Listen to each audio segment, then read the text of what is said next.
Hi guys, this is Shayandev Sena, and this is my first video. So I thought about I started thinking about this for quite some time to give a quick short bite of 10 to 15 days, maybe 10 to 15 minutes, maybe on some very interesting topics of yoga and Vedanta. Many speakers during the time of the pandemic have spoken about such topics. So this is one such small effort for maybe 10 to 15 minutes. So the idea is to give certain short bites on some such interesting maybe aphorisms or slokas from the Yoga Sutras of Patanjali, which that we have had for quite some time. That is why study the Yoga Sutras of Patanjali. So when we become a student of the school of Vedanta, one thing that comes into our mind is about the text that we need to read. Now, Shankaracharya, who is one of the first proponents of Advaita Vedanta, he talks about Prasthanatraya. That means three books or three sets of text that, if we read, will give us an idea over the broader overview of the knowledge of Vedanta. Mm, what he suggests is the first is the Srimad Bhagavad Gita, major 10 Upanishads, and then something called the Brahma Sutras. So these are the three texts that Shankaracharya mentions, three groups of text to study in order to gain knowledge of Vedanta. But the thing is that all these texts very knowledge oriented texts, or they would give you a basic understanding about how to think about practicing such behaviors in our daily life. Now, post Shankaracharya, there came various other acharyas from the well-known Vaishnava school of thought. One such being Ramanuja, Sri Ramanuja or Ramanujacharya. Acharya means teacher. So his name is Shankara, and Acharya is added at the end as a teacher of Vedanta. So Ramanuja talks about something called Vishishta of the 10 major Upanishads. He actually writes a book called Vedanta Sagra, which talks about these topics, and his own commentary on these Upanishads. Post Ramanuja, there was Vedanta called, or the dual Vedanta called Madhvacharya, and then after that we see the advent of Lord Chaitanya in the foundation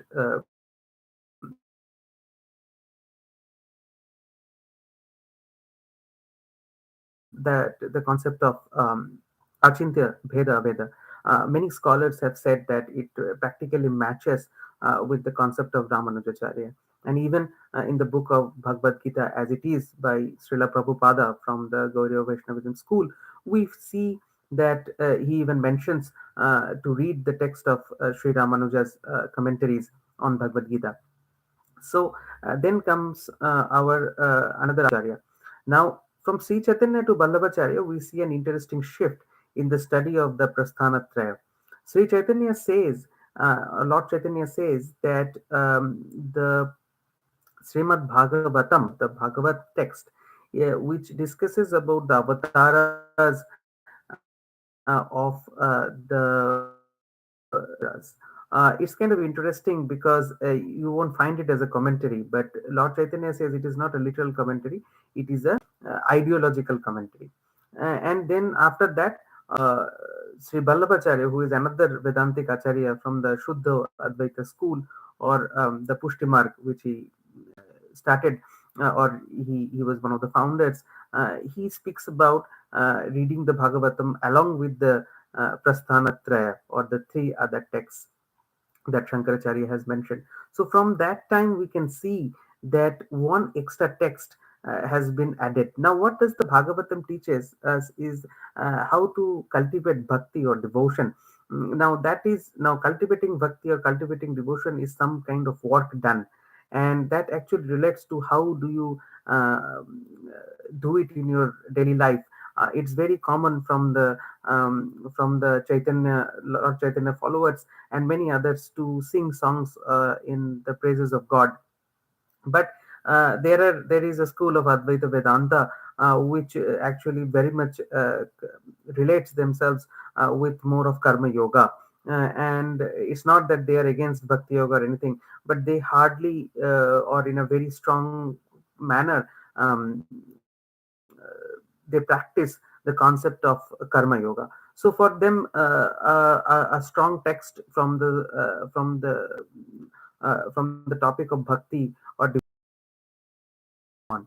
But the Yoga Sutras of Patanjali serve as technically a fourth text of for these people who are from the school of Karma Yoga and who support the idea or ideology of Advaita Vedanta or non-dual Vedanta of Sri Shankaracharya. Why? Because Yoga Sutras of Patanjali has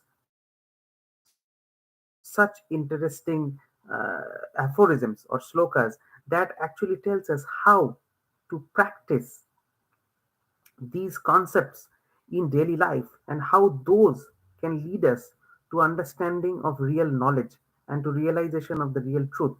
And then from there we can move on to actually gain a deeper understanding of all the texts that of the Prasthanatraya.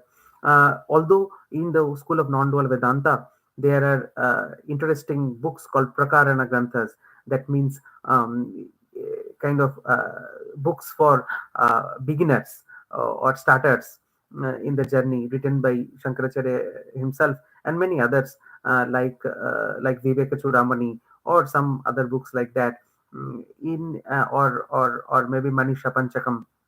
But even in those situations, the Yoga Sutras can serve as a very interesting way of thinking about this. In the Western world, particularly in United States, Europe, and North America and South America, uh, the concept of yoga as an exercise has been very widespread. It started as a concept in India, but then it reached a massive amount of popularity from the 1960s or 70s in this part of the world. And there is a joke by Hassan Minhaj that the moment core power yoga uh, hit Venice Beach in Los Angeles, that moment it changed the direction of yoga as an exercise. Yes, yoga as an exercise is very important. It helps us to gain control of our body and our functions of the body, and also the various functions in that. But it is actually a form of hatha yoga. So how does that relate to gaining control over the mind is actually an important point to think over. And that's where the Yoga Sutras of Patanjali come into. Yoga Sutras of Patanjali discuss about something called Raja Yoga, which actually consists of breathing exercises and some physical exercises, but it does not take the path that only if you gain control over your body, your mind. And the Yoga Sutras of Patanjali definitely tries to give us an understanding of how to gain control over our mind, how to train our mind to react to certain situations, how to control our conditions of anger and irritation and many other issues that we face in daily life. We have to interact with people in our daily life, we have to work. So it's not possible for us to live in some kind of an hermitage kind of situation and practice any thought or discussion about Vedanta. So it is important for us to read such a book, which actually is kind of a manual for how to work and still keep the mind clean and clear and focus on reality. So maybe in the next videos we will see about discussion on such topics. If you like such topics and discussions, please you can comment, like, and please subscribe to this channel in order to encourage me for such more videos in time. Thank you. Namaskar. Have a great day.